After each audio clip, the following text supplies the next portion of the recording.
Muhammad.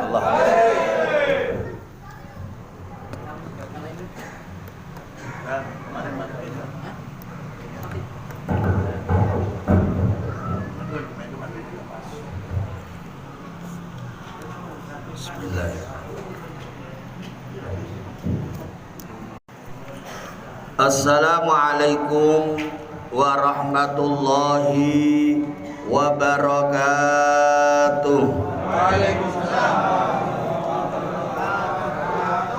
Bismillahirrahmanirrahim. Alhamdulillahi rabbil alamin. Wassalatu wassalamu ala asrafil anbiya'i wal mursalin wa ala alihi wa ashabihi ajmain. Rabbi israhli sadri wa yassirli amri wahlul 'uqdatam min lisani yafqahu qawli, amma ba'du.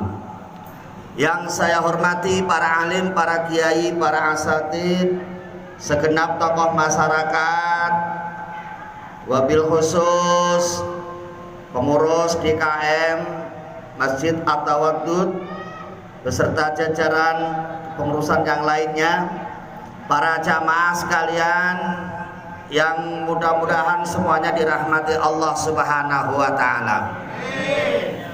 Pertama, mari kita selalu senantiasa berusaha untuk meningkatkan rasa syukur kita kepada Allah Subhanahu wa taala dengan memperbanyak mengucapkan kalimat alhamdulillah.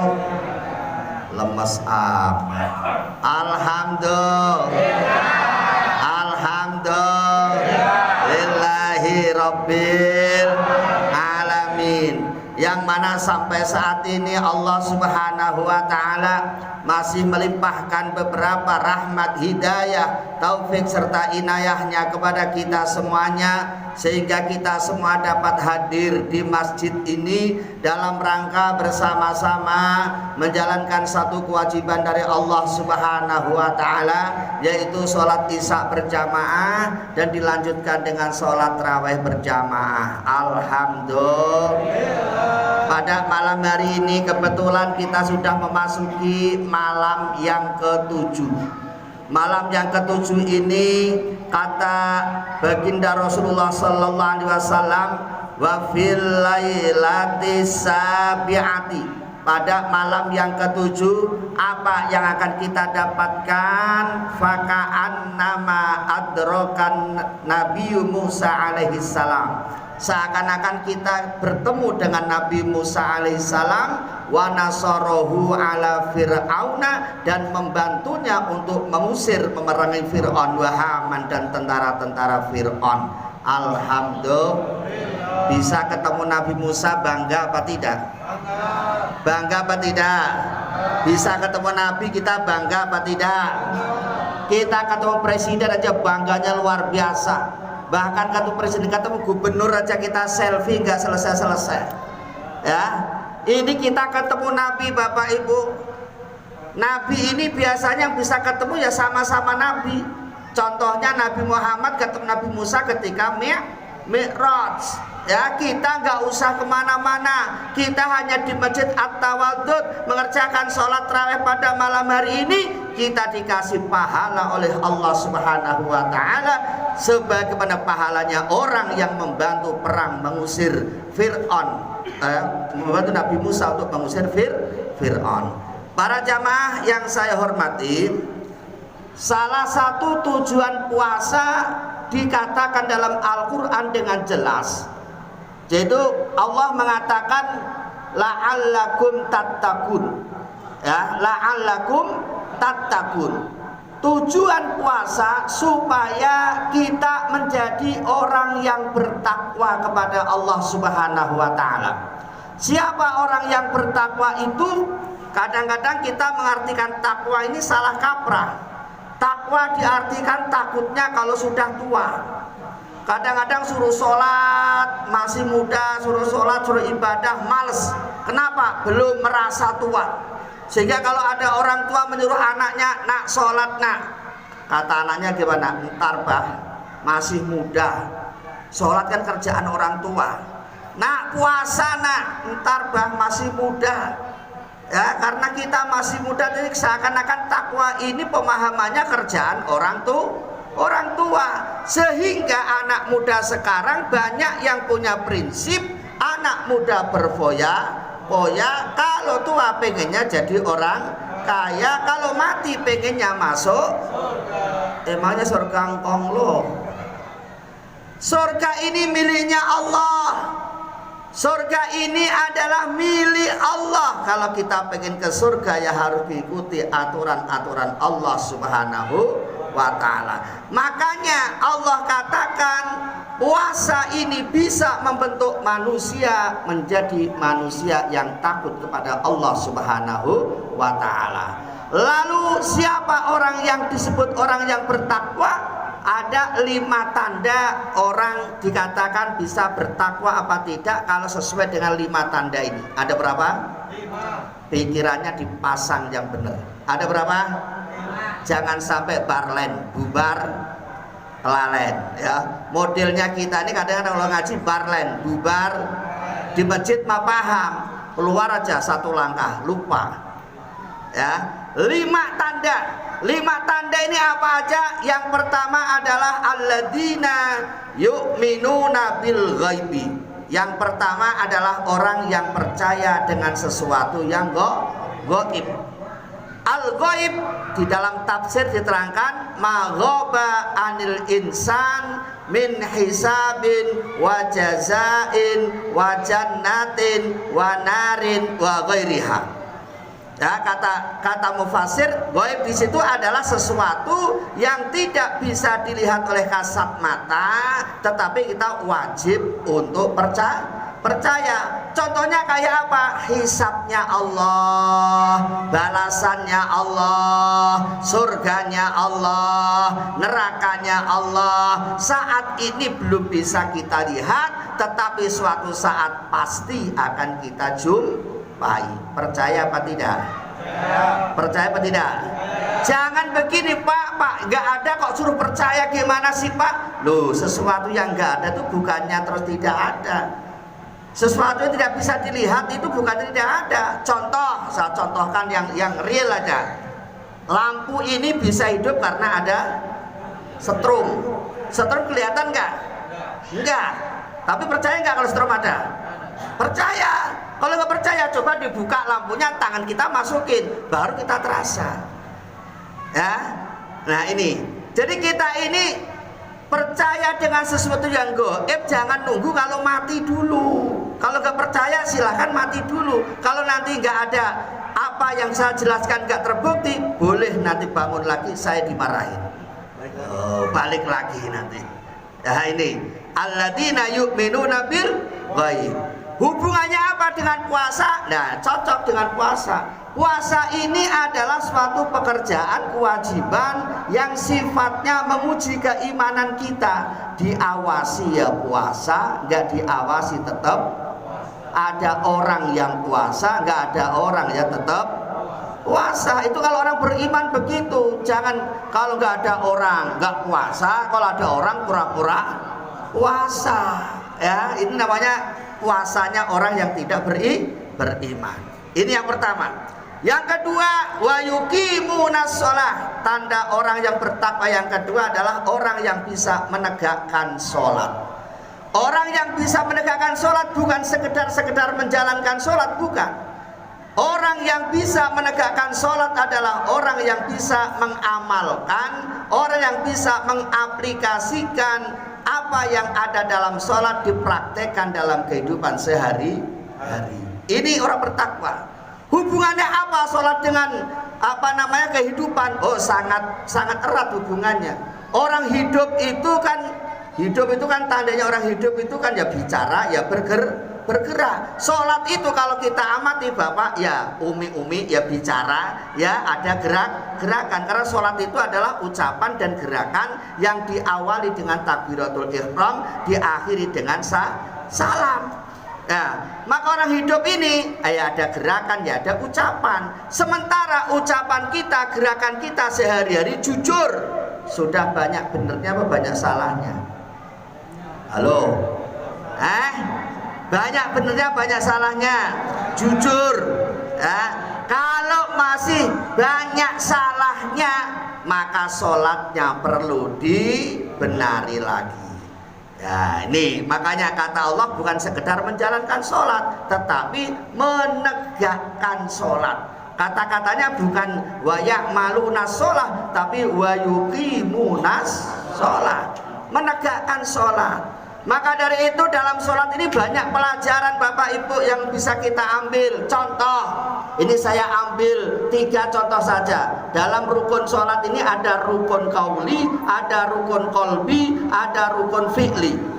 Rukun qalbi adalah rukun yang berbangsa hati. Ini bagaimana kita menjaga hati kita. Hati kita jangan sampai terkotori dengan penyakit-penyakit hati, kayak sombong, serakah, ya. Ini iri, dengki, hasud. Ini penyakit-penyakit hati semua, jangan sampai ada di dalam hati kita. Yang kedua rukun qauli. Qauli ini adalah yang berbangsa mulut. Maka kita harus jaga mulut kita. Jangan sampai ngomong sembarangan yang bisa mengakibatkan perpecahan, yang bisa mengakibatkan permusuhan, yang bisa mengakibatkan orang sakit hati. Ini jangan sampai. Orang ahli sholat ini ngomongnya harus hati-hati. Yang ketiga rukun fi'li adalah rukun yang berbangsa perbuatan. Maka harus kita jaga sikap. Jangan sampai sikap kita menunjukkan sikap yang kurang baik. Apalagi zaman saat ini ada banyak ujian yang harus kita hadapi. Bagaimana sikap kita? Kita tetap harus tomak ninah. Tomak ninah ini ada dalam sholat paling banyak. Ruku ada tomak ninah, sujud ada tomak ninah, duduk di antara dua sujud ada tomak ninah. Semuanya banyak tomak ninah di sini. Maka ini mengingatkan bagi kita, kita dalam keadaan apapun harus tetap tomak ninah, tenang.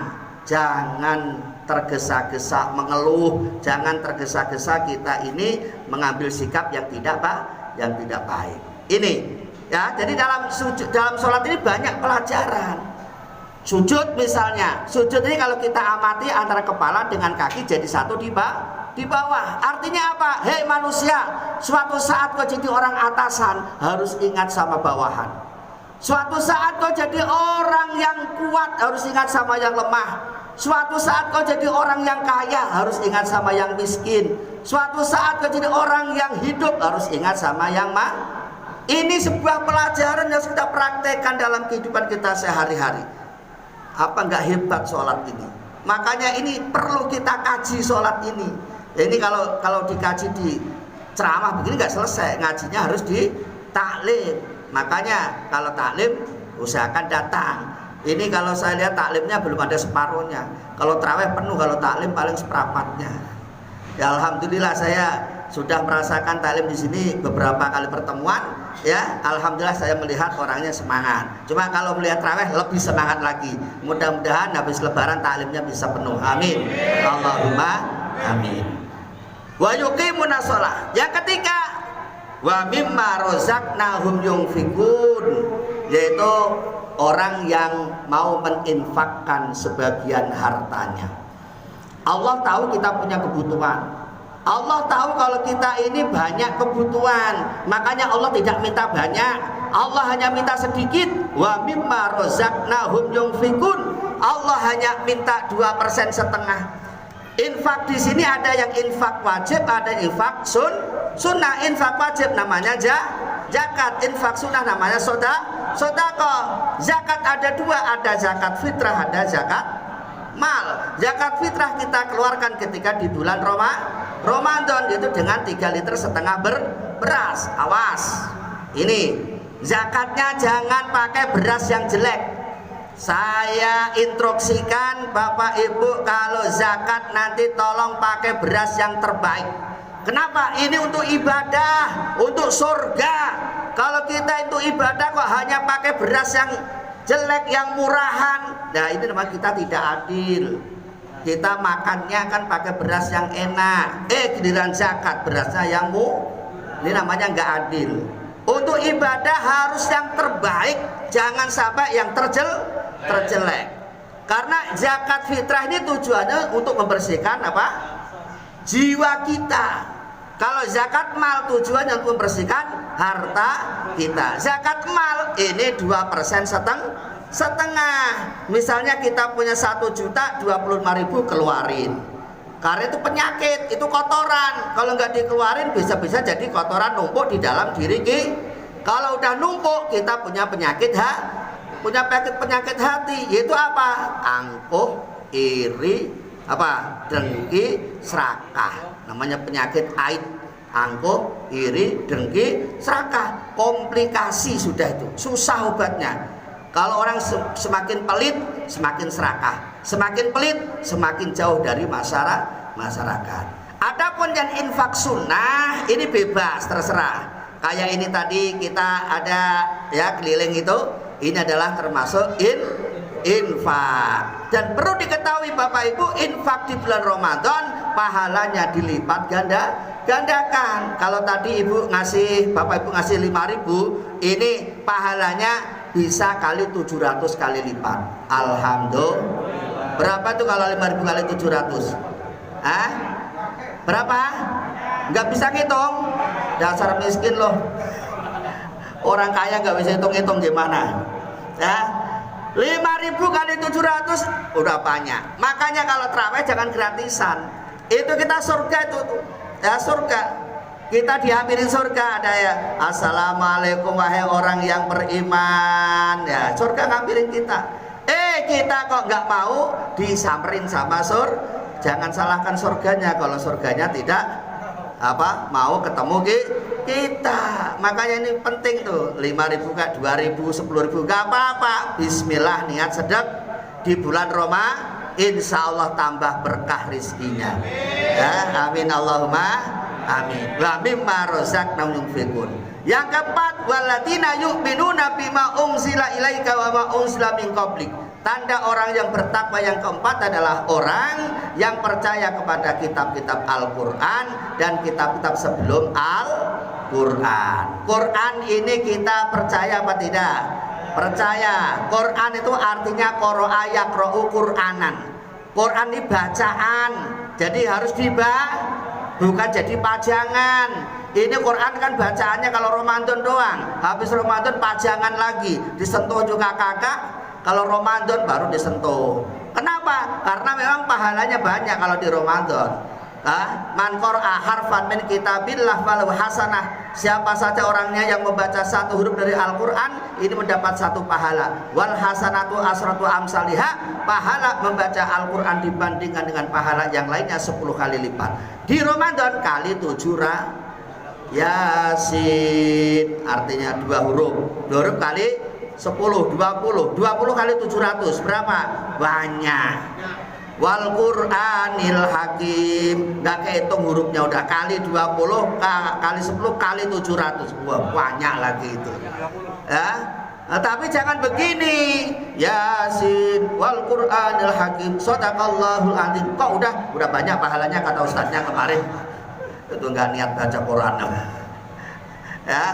Ini jadi mari kita Quran ini kita baca tiada hari tanpa baca baik di Ramadan maupun di luar Ramadan. Yang kelima, yang terakhir, wabil akhiratihum yuqinun, orang yang percaya dengan hari akhir.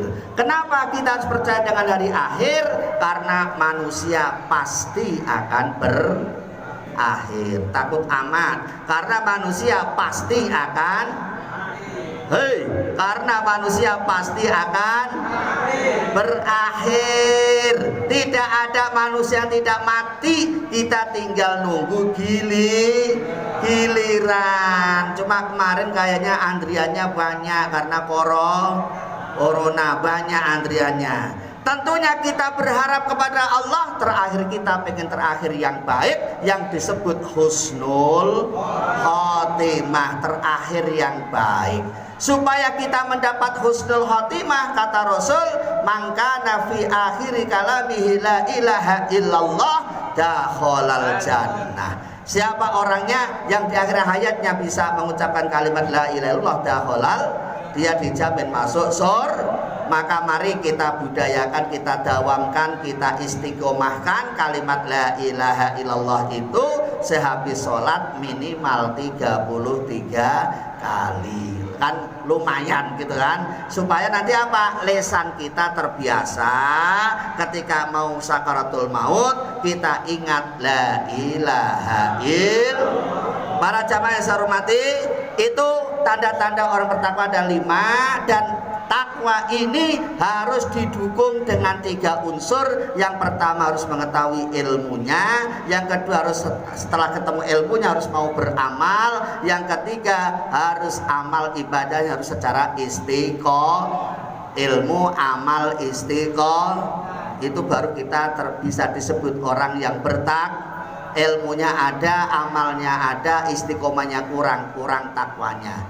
Ya, apalagi nggak ngerti, nggak ada ilmunya, ya tidak disebut takwa. Ada ilmunya nggak diamalin, ya tidak takwa. Makanya ngaji itu penting, ngaji itu penting. Makanya yuk kita niat habis lebaran nanti kita makmurkan Masjid At-Tawadud ini dengan taklim kita, dengan pengajian kita, supaya masjid ini sesuai dengan tujuannya, itu masjid yang makmur. Amin Allahumma amin. Demikian, kurang lebihnya mohon maaf. Akhirul kalam, wallahul muwaffiq ila aqwamit thoriq. Wassalamualaikum warahmatullahi wabarakatuh.